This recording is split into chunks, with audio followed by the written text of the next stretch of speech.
Spiderman ஒரு டீனேஜரா தன்னோட வாழ்க்கையில ஏகப்பட்ட கஷ்ட நஷ்டங்களை சந்திக்கிறாரு. ஒரு பக்கம் ஸ்பைடர்மேனா, இன்னொரு பக்கம் பீட்டர் பார்க்கரா இந்த உலகத்துக்கு ரெண்டு முகத்தை காட்டி நடிச்சு வாழ்ந்துட்டு இருக்காரு. இப்படி வாழ்ற இவர் வாழ்க்கையில ஏகப்பட்ட ட்விஸ்ட் அண்ட் டர்ன்ஸ் நடக்குது.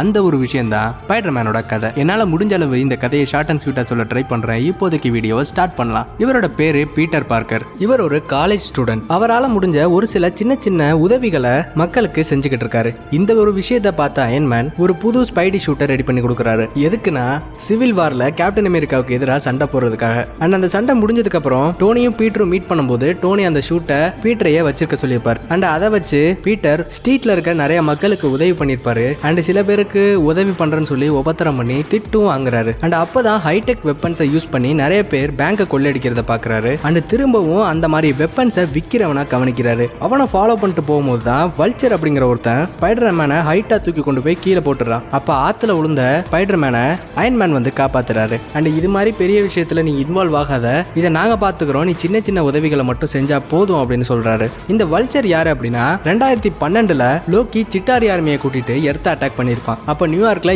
ஏகப்பட்ட சேதாரம் ஏற்பட்டிருக்கும். அதை எல்லாத்தையும் சரி பண்றதுக்கான கான்ட்ராக்டை டூம்ஸ் அப்படிங்கிற ஒருத்தர் தான் எடுத்திருப்பாரு. ஆனா அயன்மேன் டேமேஜ் கண்ட்ரோல் அப்படிங்கிற பேர்ல அந்த விஷயத்தை நான் பாத்துக்கிறேன், ஏன்னா அதுல கொஞ்சம் ஏலியன் டெக்னாலஜிஸ் எல்லாம் இன்வால்வ் ஆயிருக்கு, அவங்க சம்மந்தப்படாம இருக்கிறது நல்லதுன்னு சொல்லிடுறாரு. ஆனா இந்த மொத்த கான்ட்ராக்டையும் நம்பி ஏகப்பட்ட இன்வெஸ்ட்மெண்ட் செஞ்சிருப்பாரு டூம்ஸ். அதனால இவருக்கு பெரிய நஷ்டம் ஏற்படுது. அந்த நஷ்டத்தை ஈடுகட்டுற விதமா அங்க இருக்கிற ஏலியன் டெக்னாலஜிஸ் எல்லாத்தையுமே ஆட்டையை போட்டு இவருக்குன்னு ஒரு இன்வென்டரை பிடிச்சி ஏலியன் டெக்னாலஜிஸையும் நம்ம எர்த்துல இருக்கக்கூடிய அட்வான்ஸ்டு டெக்னாலஜியும் யூஸ் பண்ணி ஒரு புது விதமான வெப்பன்ஸை கிரியேட் பண்றாங்க. இதை வச்சு நல்லா காசு பாக்குறாங்க. ஆனா இதுல ஆச்சரியம் என்னன்னா இந்த ஒரு விஷயத்தை வெளியே தெரியாமலேயே ரொம்ப கவனமா செஞ்சுக்கிட்டு இருக்காங்க. ஆனா இவரோட ஒர்க்கர்ஸான ஒரு சில பேர் பொறுப்பு இல்லாம இந்த மாதிரி இந்த விஷயத்தை பப்ளிக்கா செஞ்சுட்டாங்க. சோ அதனால வல்ச்சர் திட்டுறாரு. அந்த விஷயத்தையும் கண்டுக்காம இவங்கிட்ட வேலை பார்க்குற ஒரு ஆள் ஷாக்கர் அப்படிங்கிறவன் ரொம்ப திமிரா பேசுறான். அண்ட் உன்னை பத்தி நான் போய் வெளியில சொல்லிடுவேன்னு சொல்ல, நீ இருந்தா தானடா சொல்றதுக்குன்னு சொல்லிட்டு அவனை போட்டு தள்ளிடுறாரு. அண்ட் அவனோட ஷாக்கர் காக்லெட்டை எடுத்து இன்னொரு ஒர்க்கர் கிட்ட கொடுத்து நீ தான் இனிமே புதிய ஷாக்கர் அப்படின்னு சொல்லிடுறாரு. ஆனா அயன்மேன் சொல்றதெல்லாம் ஸ்பைடி கேட்கற மாதிரி இல்ல. அந்த ஷூட்ல ட்ரைனிங் வீல் அப்படின்னு சொல்லிட்டு ஒன்று இருக்கும். அண்ட் ஒரு ட்ராக்கரையுமே இன்ஜெக்ட் பண்ணி கொடுத்துருப்பாரு. அண்ட் அந்த ட்ராக்கரை தூரத்துக்கு போட்டுட்டு அந்த ட்ரைனிங் வீல்ஸையும் ஹேக் பண்ணி அந்த ஷூட்டோட ஃபுல் ஆக்சஸையும்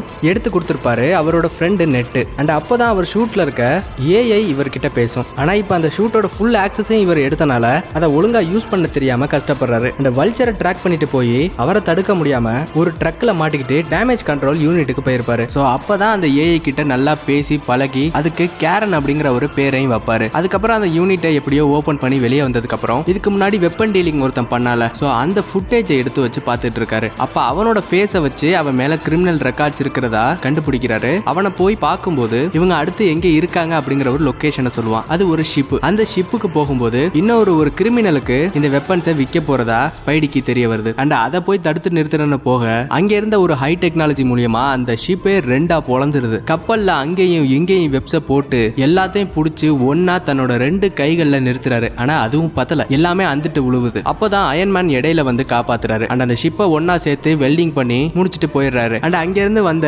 அயன்மேன் ஸ்பைடர்மேனை பயங்கரமா திட்டுறாரு. நான் தான் உன்னை இந்த மாதிரி விஷயத்துல இன்வால்வ் ஆகாதன்னு சொன்னல அப்படின்னு சொல்லும்போது, நான் உங்ககிட்ட சொன்னேன் ஆனா நீங்க கண்டுக்கவே இல்லை அப்படின்னு ஸ்பைடி சொல்ல, நான் கண்டுக்கிட்டேன், அதனாலதான் அந்த இடத்துல FBI ஏஜென்ட்ஸ் அனுப்புனேன். ஆனா தேவையில்லாம நீ உள்ள பூந்து இவ்வளவு பெரிய தப்ப பண்ணிட்ட. இந்த இடத்துல யாராவது இழந்திருந்தா அந்த பழியும் ஏன் மேலதான் வரும். ஒருவேளை நீயே இறந்து போயிருந்தாலும் அந்த பழியும் ஏன் மேலதான் வரும். அது மட்டும் இல்லாம நான் செய்யக்கூடாதுன்னு சொன்ன விஷயத்த $1 மில்லியன் ஷூட்டை ஹேக் பண்ணி நீ செஞ்சிருக்க. இனிமே இந்த ஷூட்டை நீ வச்சுக்க தேவையில்ல, என்கிட்ட கொடுத்துருன்னு கேட்கிறாரு. இந்த ஷூட் இல்லாம நான் ஒண்ணுமே இல்லைன்னு ஸ்பைடி சொல்ல, அந்த ஷூட் இல்லாம நீ ஒண்ணுமே இல்லைன்னா அந்த ஷூட்டை வச்சுக்கிறதுக்கு உனக்கு எந்த தகுதியுமே இல்லைன்னு சொல்லி அதை வாங்கிட்டு போயிடுறாரு. அண்ட் நடந்ததெல்லாம் நடந்து போகுது, நம்ம வாழ்க்கையை நம்ம பார்ப்போம்னு சொல்லிட்டு லிஸ்ஸோட ஒரு ஹோம் கமிங் டேட் போயிருப்பாரு. அப்பதான் தெரிய வரும் அந்த லிஸ்ஸோட அப்பா தான் வல்ச்சர் அப்படின்னு. என்னடா பண்றதுன்னு ஒரு குழப்பத்துல இருக்கும்போது ஸ்பைடி அவரோட பழைய ஷூட் அண்ட் வெப் ஷூட்டர்ஸ் எடுத்துட்டு வந்து வல்ச்சரை அடுத்து திருட போய்கிட்டு இருக்கக்கூடிய அவெஞ்சர்ஸ் டவர்ல உள்ள மெட்டீரியல்ஸை காப்பாத்துறதுக்காக போறாரு. இந்த இடத்துல ரெண்டு பேத்துக்கும் பயங்கரமா ஃபைட் நடந்து அந்த பிளைன் கீழே விழுந்து கிராஷ் ஆகிறது. வல்ச்சருக்கும் சரி ஸ்பைடிக்கும் சரி பயங்கரமா அடிப்படுது. முக்கியமா நம்ம வல்ச்சரோட ஷூட் டேமேஜ் ஆகிறது. வல்ச்சர் இறக்குற நிலைமையில போகிற அந்த சமயத்துல அவரையும் காப்பாத்தி அவெஞ்சர்ஸ் டவர்ல உள்ள எல்லா மெட்டீரியல்ஸையும் வல்ச்சர் கிட்ட இருந்து காப்பாத்தி பத்திரமா அதை வச்சிடறாரு. அண்ட் இந்த விஷயம் தெரிய வந்த டோனி ஸ்டார்க் அவரை பாராட்டி அவருக்கு புது அயன் ஸ்பைடி ஷூட்டை கொடுக்குறாரு. அதாவது சின்ன ஒரு டெஸ்டிங் தான், இவர் இதை எடுத்துக்கிறாரா இல்லையா அப்படின்னு பார்ப்போம். ஆனா ஸ்பைடி இப்போ இந்த ஷூட் எனக்கு தேவையில்ல, நான் ஃப்ரெண்ட்லி நெய்பர்ஹுட் ஸ்பைடர்மேனாவே இருந்துக்கிறேன் அப்படின்னு சொல்லிட்டு அந்த டெஸ்ட்டையும் பாஸ் பண்ணிடுறாரு. அண்ட் அயன்மேன் இவர்கிட்ட இருந்து வாங்கின அதே ஷூட்டை திரும்பியும் பீட்டர்கிட்ட கொடுத்துறாரு. அண்ட் ஆண்ட் மேக்கும் பீட்டர் பார்க்கர் தான் அந்த ஸ்பைடர்மேன் அப்படிங்கிற விஷயமும் தெரிய வந்தது. வந்துருது. அப்போதான் தானோஸ் எர்த்துக்கு வரான். 6 இன்ஃபினிட்டி ஸ்டோன்ஸையும் கலெக்ட் பண்ணி ஒரு ஸ்னாப்பை போட்டு யூனிவர்ஸ்ல இருக்க பாதி உயிர்களை அழிக்கிறதுக்கு. அப்ப அயன்மேனோட சேர்ந்து டைட்டனுக்கு போய் தானோஸை டிஃபீட் பண்றதுக்காக ஹெல்ப் பண்ணுவாரு ஸ்பைடர்மேன். ஆனா எல்லாத்தையுமே தானோஸ் முறியடிச்சிட்டு அந்த ஸ்னாப்பை போட்டுருவாரு. அந்த ஸ்னாப்ல ஸ்பைடர்மேனும் இறந்து போயிருவாரு. அண்ட் திரும்பவும் அவெஞ்சர்ஸ் போராடி இன்னொரு ஸ்னாப்பை போட்டு இறந்து போன எல்லாரையும் திரும்ப கொண்டு வருவாங்க. ஆனா அப்போ அயன்மேன் இறந்து போயிருவாரு. அண்ட் அயன்மேனோட ஒரு டெக்னாலஜியான ஈடித் கிளாஸை பீட்டருக்காக விட்டுட்டு போயிருப்பாரு. ஆனா டோனி என்ன நினைச்சாரு அப்படின்னா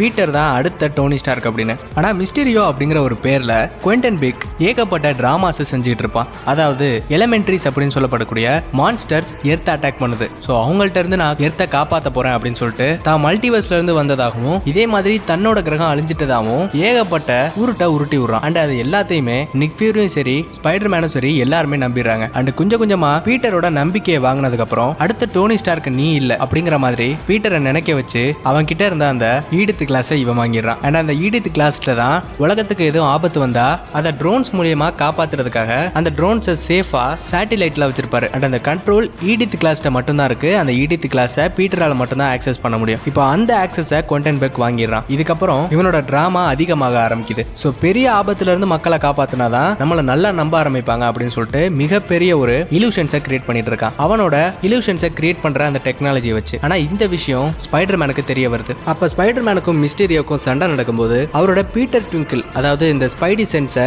யூஸ் பண்ணி ஈஸியாவே இந்த இலூஷன்ஸை கண்டுபிடிப்பாரு. அதை வச்சு மிஸ்டீரியோவையும் டிஃபீட் பண்ணிடுவாரு. ஆனா மிஸ்டீரியோ தான் சாகிறதுக்கு முன்னாடி பீட்டர் பார்க்கர் தான் ஸ்பைடர்மேன் அப்படிங்கிற ஐடென்டிட்டியை ஒரு வீடியோல ரிவீல் பண்ணி இந்த உலகத்துக்கு போட்டு காமிச்சிடறான். அது மட்டும் இல்லாம மிஸ்டீரியோவை அவன் தான் கொன்னா அப்படிங்கிற மாதிரியும் ஃப்ரேம் பண்ணிட்டு போயிடுறான். அண்ட் இதனால பீட்டர் பார்க்கர் அரெஸ்ட் பண்ணப்படுறாரு. அவரோட ஃப்ரெண்ட்ஸும் விசாரிக்கப்படுறாங்க. ஆனா பீட்டர் ஈஸியா வெளியே வந்துடுறான். ஆனா இவனை பத்தின சர்ச்சைகள் இந்த உலகம் முழுக்கவே போயிட்டு இருக்கு. அண்ட் அது மட்டும் இல்லாம பீட்டருக்கும் சரி அவனோட ஃப்ரெண்ட்ஸுக்கும் சரி MIT-ல சீட் கொடுக்க மாட்டேங்கிறாங்க. பீட்டர் ரொம்ப கஷ்டப்படுறாரு. அந்த விஷயத்தை எப்படியாவது சரி பண்ணணும்னு நினைச்சு டாக்டர் ஸ்ட்ரேஞ்ச் கிட்ட போறாரு. டாக்டர் ஸ்ட்ரேஞ்ச் எல்லாத்துக்கும் அந்த விஷயத்தை மறக்க வச்சிடலாம்னு சொல்லிட்டு ஒரு மறக்கிற மந்திரத்தை போடுறாரு. ஆனா அந்த மந்திரம் போட்டுக்கிட்டு இருக்கும்போது தேவையில்லாம பீட்டர் வந்து இவங்களுக்கு மறந்துடக்கூடாது அண்ட் அவங்களுக்கு மறந்துடக்கூடாது என் ஃப்ரெண்ட்ஸுக்கு மறந்துடக்கூடாது அப்படின்னு மாத்தி சொல்ல டாக்டர் ஸ்ட்ரேஞ்சும் அந்த மந்திரத்தை மாத்தி போடுறாரு. தொடர்ந்து மாத்திரனால அந்த மந்திரத்தோட பவரை கண்ட்ரோல் பண்ண முடியாம அந்த மந்திரம் ஆப்போசிட்டா செயல்பட்டு மொத்த மல்டிவர்ஸ்க்குமே பீட்டர் பார்க்கர் தான் ஸ்பைடர்மேன் அப்படிங்கிற ஒரு விஷயம் தெரிஞ்சிருது. அதனால மல்டிவர்ஸ்ல இருக்க வில்லன்ஸ் இப்ப இந்த ஸ்பைடர்மேன் இருக்கக்கூடிய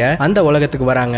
யார்னா green goblin, Sandman, electro, lizard, doctor octopus and இவங்க எல்லாரையுமே கேட்ச் பண்ணி டாக்டர் ஸ்ட்ரேஞ்சோட இடத்துக்கு கொண்டு வந்து ஒரு பாக்ஸை ரெடி பண்ணி அதை வந்து பிரஸ் பண்ணிட்டா முடிஞ்சு போச்சு. இவங்க எல்லாருமே எந்த யூனிவர்ஸ்ல இருந்து வந்தாங்களோ அங்கே போயிருவாங்கன்னு சொல்ல. ஆனா இந்த மாதிரி செஞ்சு அவங்க இறந்து போயிருவாங்க. நான் அவங்களை காப்பாத்த போறேன் அப்படிங்கிற தவறான முடிவெடுத்து டாக்டர் செஞ்சுக்கிட்டே சண்டை போடுறாரு. அந்த டாக்டர் செஞ்ச மிரர் டைமென்ஷன்ல மாட்டி விட்டு அவரோட ஸ்லிங் ரிங்கை தூக்கிட்டு வந்துடுறாரு. அண்ட் அதை தூக்கி நெட்டுட்ட கொடுத்துருப்பாரு. நெட்டு பீட்டரை கூப்பிடுறேன்னு சொல்லிட்டு மல்டிவர்ஸ்ல இருக்கக்கூடிய இன்னொரு 2 பீட்டர் பார்க்கரை வர வச்சிருப்பாரு. அண்ட் இதுக்கு முன்னாடி என்ன நடந்திருக்கும் அப்படின்னா பீட்டர் வந்து எல்லா வில்லன்ஸையும் கியூர் பண்ணலாம் அப்படின்னு நினைப்பாரு. ஆனா கிரீன் காப்ளின் எல்லாரோட மனசையும் மாத்தி விட்டுருவான். அண்ட் திரும்பவும் அவங்க கெட்டவனா மாற பீட்டருக்கு சொல்லிக்கிற மாதிரி இருந்த ஒரே உறவான ஆண்ட் மேயும் இறந்து போறாங்க. அண்ட் இறக்குறதுக்கு முன்னாடி ஃபேமஸான அந்த ஸ்பைடர்மேன் டயலாக்கான சக்திகள் அதிகரிக்கும் போது பொறுப்புகளும் அதிகரிக்கும் அப்படின்னு சொல்லிட்டு இறந்து போறாங்க. அண்ட் இந்த விஷயத்த ஆண்ட்மே இறந்து போனதை பீட்டரால தாங்கிக்கவே முடியல. அவனோட ஃப்ரெண்ட்ஸ் எல்லாம் சேர்ந்து அவனை சமாதானப்படுத்துறாங்க. கூடவே அந்த 2 ஸ்பைடர்மேனும் சேர்ந்து இதுக்கு முன்னாடி தங்களுக்கு நடந்த அந்த அனுபவங்களை இவன் கூட ஷேர் பண்ணிக்கிறாங்க. அண்ட் இவங்க எல்லாரும் சேர்ந்து